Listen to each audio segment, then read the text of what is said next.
मैं सिद्धार्थ से शुरू करती हूँ और उसके बाद प्रोफेसर पाशा को के पास आऊंगी क्योंकि वो थोड़ा वाइडर पर्सपेक्टिव देंगे। तो सिद्धार्थ, आपको क्या लगता है कि ये वैश्विक ताकतें बिल्कुल सक्रिय हो गई हैं और सही मायने में क्या डीप स्टेट और डोनाल्ड ट्रंप ने हाथ मिला लिया एक तरीके से ताकि मोदी को सत्ता से बाहर किया जा सके? जी हाँ, देखिए क्रिकेट में एक छोटा सा नियम होता है नीलू जी कि, और उसके सबसे बड़े प्रमाण सुरेश रैना नाम के खिलाड़ी हैं, आईपीएल के बहुत धुरंधर खिलाड़ी हैं, लेकिन वो टेस्ट क्रिकेट में नहीं चल सके क्योंकि सबको पता लग गया कि बाउंसर वो खेल नहीं पाते हैं। तो आपकी कोई कमजोरी होती है, अगर आपकी कमजोरी बाहर के लोग जान जाते हैं तो फिर उस आपकी कमजोरी को एक्सप्लॉइट किया जाता है। तो मेरे ख्याल से मोदी जी की कुछ कमजोरियों को डोनाल्ड ट्रंप ही नहीं, दुनिया की दूसरी बड़ी ताकतों ने भी समझ लिया है, उसको वो एक्सप्लॉइट कर रहे हैं। नहीं तो मुझे ये समझ में नहीं आ रहा है कि टैरिफ के मामले में अगर ट्रंप साहब को या ट्रंप साहब के जो काउंसलर हैं, मतलब उनके सलाहकार हैं पीटर नवारो, उनको अगर भारत के साथ टैरिफ के मामले में किसी तरह का विवाद है और वो टैरिफ को सुलझाना चाहते हैं या वो भारत की किसी तरह से आलोचना करना चाहते हैं, तो हमारे मोदी जी का केदारनाथ में बैठे हुए भगवा ड्रेस में साधु के बेच के फोटो का इस्तेमाल वो क्यों कर रहे थे? इसका मतलब वो अब सीधे संकेत मोदी जी को नहीं दे रहे, भारत की जनता को दे रहे हैं। नवारो साहब ने कल ये क्यों कह दिया कि रशिया के यूक्रेन वार में ब्राह्मण लोगों का सबसे ज्यादा फायदा हो रहा है? मतलब आप समझिए कि इस देश में हमें पता है कि पिछले साल भाजपा 400 पार का नारा दी थी, 240 पे आ गई थी, क्योंकि 400 पार का नारा वो जब दे रही थी तो वो भाजपा के समर्थक यही कह रहे थे कि 400 पार आएगा और आरक्षण हट जाएगा, लेकिन इस देश की जनता ने वो नहीं माना। अब ध्यान में रखिएगा कि दुनिया भर के जितने भी देश होते हैं उनकी एक एम्बेसी होती है, एम्बेसी में सैकड़ों लोग होते हैं, वो दिल्ली में बैठते हैं, सुबह से शाम तक वो दिल्ली का अखबार पढ़ते हैं, भारत की राजनीति क्या है रोज उनको पता लगता है। रोज रात में यहाँ से भारत दिल्ली से वो वाशिंगटन कोई ना कोई एक वायर ट्रांसफर मतलब रिपोर्ट भेजा जाता है, वो भी सीक्रेट वायर रिपोर्ट बोला जाता है जो कि दूसरा कोई पढ़ नहीं सकता। तो भारत में इस तरह की एक स्थिति है कि जातीय क्या कहते हैं, सामाजिक न्याय जिसे कहते हैं, जातीय कटुता जो इस देश में है वो काफी हद तक है। ये मेरे ख्याल से 400 पार और 240 के बीच में देश को तो समझ में आ ही गया। मेरे ख्याल से अमेरिका को भी ये समझ में आ गया और वो इसको लीवरेज कर रहा है, ऐसा बिल्कुल स्पष्ट हो रहा है। नहीं तो पीटर नवारो साहब को उन्होंने एक ट्वीट किया, उस ट्वीट में भारत के टैरिफ के बारे में चर्चा की कि भारत बहुत ज्यादा अमेरिका पर टैरिफ लगाता है, उसको कम लगाना चाहिए। लेकिन उस ट्वीट की शुरुआत में एक शब्द का इस्तेमाल किया, इनफ ऑफ दिस मैडनेस, मतलब पागलपन कहा। और उस ट्वीट के नीचे जो उन्होंने फोटो डाला वो भारत के प्रधानमंत्री मोदी जी का वो फोटो डाला जब वो केदारनाथ में 2-3 दिन के लिए कभी गए थे और उन्होंने ध्यान चिंतन किया था, वो भगवा कपड़ा पहने हुए थे। तो ये बिल्कुल उसका जिसे कहते हैं ना धार्मिक, उसका एंगल वो देने की कोशिश कर रहे हैं। मतलब वो उनके भक्तों को, मोदी जी के जो एक भक्त मंडली है जिसको कि आप बीजेपी इकोसिस्टम कह रहे हैं, अब वो सीधे उनको टारगेट कर रहे हैं, सीधे भक्त मंडलियों से बात कर रहे हैं। वो ये कह रहे हैं कि रशिया यूक्रेन वार में ब्राह्मणों का बहुत फायदा हो रहा है। इसका मतलब इस देश में जो सामाजिक न्याय के लिए जो लोग खड़े हैं, जो कि अब्राह्मण हैं, जो कि सामाजिक न्याय के सीढ़ियों में जिनको आप आरक्षित श्रेणी कहा जाता है, जिनको ब्राह्मणों के बारे में पहले से किसी तरह की मन में किसी तरह का व्यक्तिगत रूप से नहीं, लेकिन ये जो ब्राह्मणत्व वाली बात है, भारत में जो ये 4 वर्ण की बात हो रही है जिसमें कि ब्राह्मण को ऊंचा माना जाता है, बाकी जो श्रेणियों के लोग हैं जो इस तरह की ऊंच नीच को नहीं मानते हैं, उनको ये संदेश दे रहे हैं कि भारत के रशिया यूक्रेन वार में भारत के ब्राह्मणों का सबसे ज्यादा फायदा हुआ। इसका मतलब ही ये है कि अमेरिका में कोई ना कोई ऐसी एक टीम बहुत जबरदस्त एक्टिव हो गई है जो कि मोदी जी के दुखती रग को उसने पकड़ लिया है। और वो दुखती रग उनको तभी पकड़ में आ गई थी जिस समय सीज फायर के समय भारत की सेना, हमें पता है जिस तरह से कर्नल सोफिया बुश कुरैशी बता रही थी कि इतनी जबरदस्त पाकिस्तान के ऊपर बमबारी हो रही थी कि गोदी मीडिया तो कराची तक पर हमला हो गया था और लाहौर तक पर तिरंगा फहर गया था और बलूचिस्तान तक अपनी स्वतंत्रता घोषित कर दिया था गोदी मीडिया के अनुसार। तो गोदी मीडिया के अनुसार अगर भारत की सेना आधे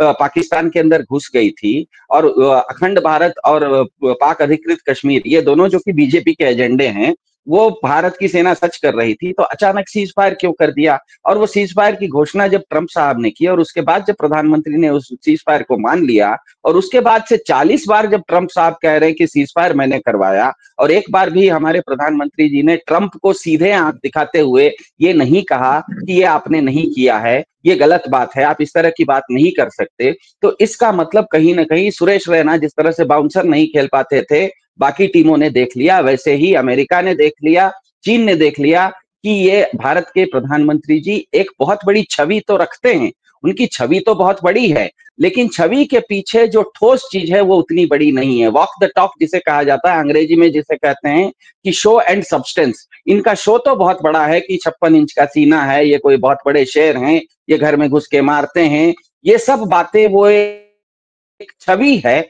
लेकिन असल में वो उतने मजबूत नहीं है। उनकी कमजोर नस को इन्होंने पकड़ लिया है। सबसे पहले इस कमजोर नस को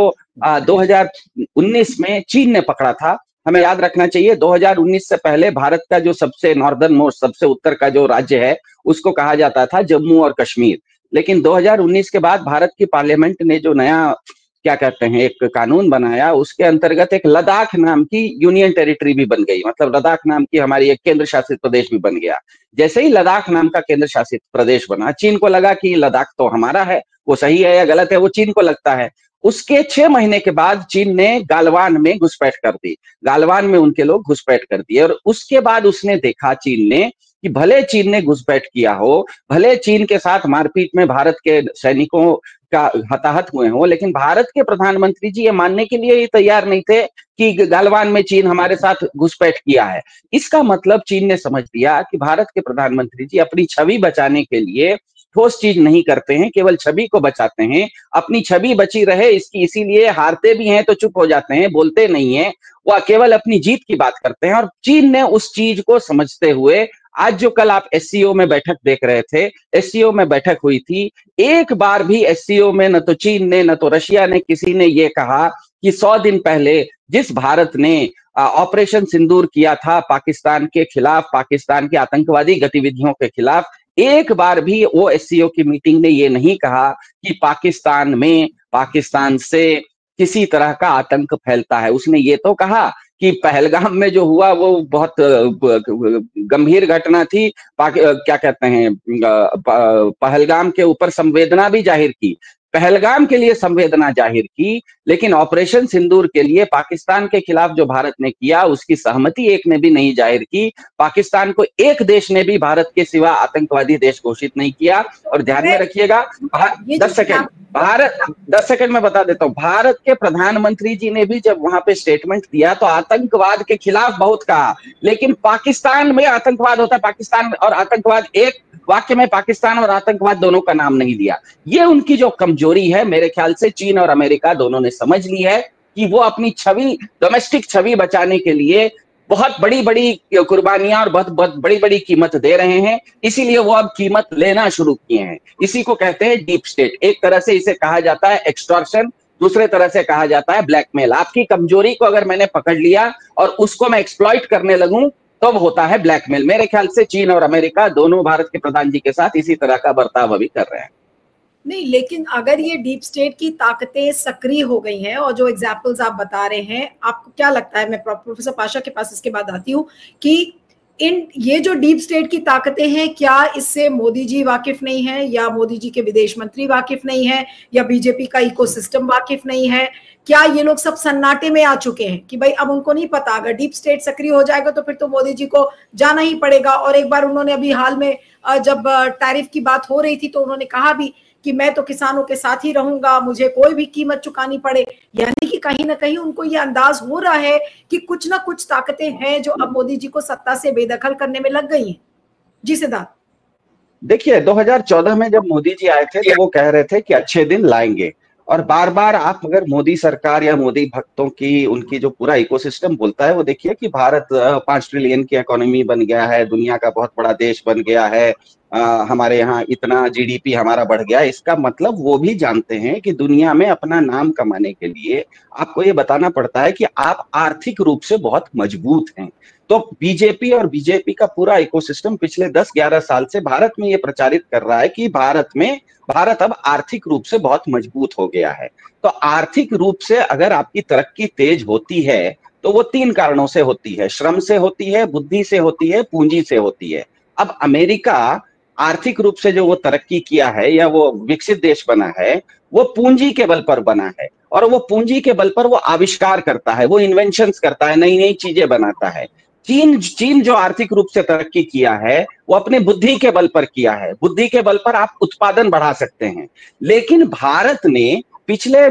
10-20 साल में जो भी तरक्की आर्थिक रूप से की है वो श्रम के बल पर की है, मैनेजमेंट के नाम पर की है। अब के हमारे ज्यादातर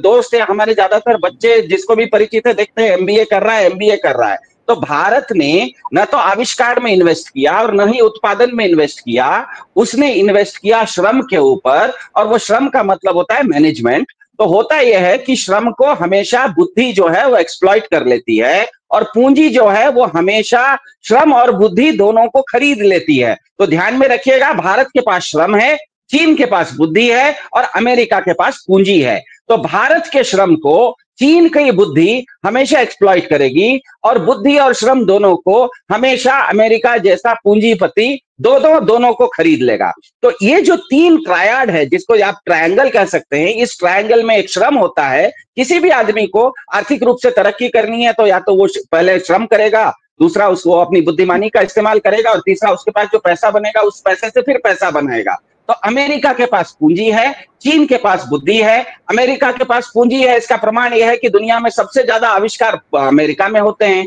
चीन के पास बुद्धि है, इसका प्रमाण यह है कि सबसे ज्यादा दुनिया में उत्पादन चीन के पास होता है। तो आविष्कार और इन्वेंशन और मैन्युफैक्चरिंग, ये दोनों चीन और अमेरिका ने ले ली। तो भारत के पास एक ही चीज बचा, भारत के पास बचा लेबर। वो लेबर का मैनेजमेंट करने लगा। और हमेशा लेबर के साथ दिक्कत ये होती है कि लेबर को जो इंटेलिजेंस होता है, जो बुद्धि होती है, वो लेबर को एक्सप्लॉइट करती है, और जिसके पास पैसा होता है वो बुद्धि को और लेबर को दोनों को खरीद लेता है। तो भारत ने ये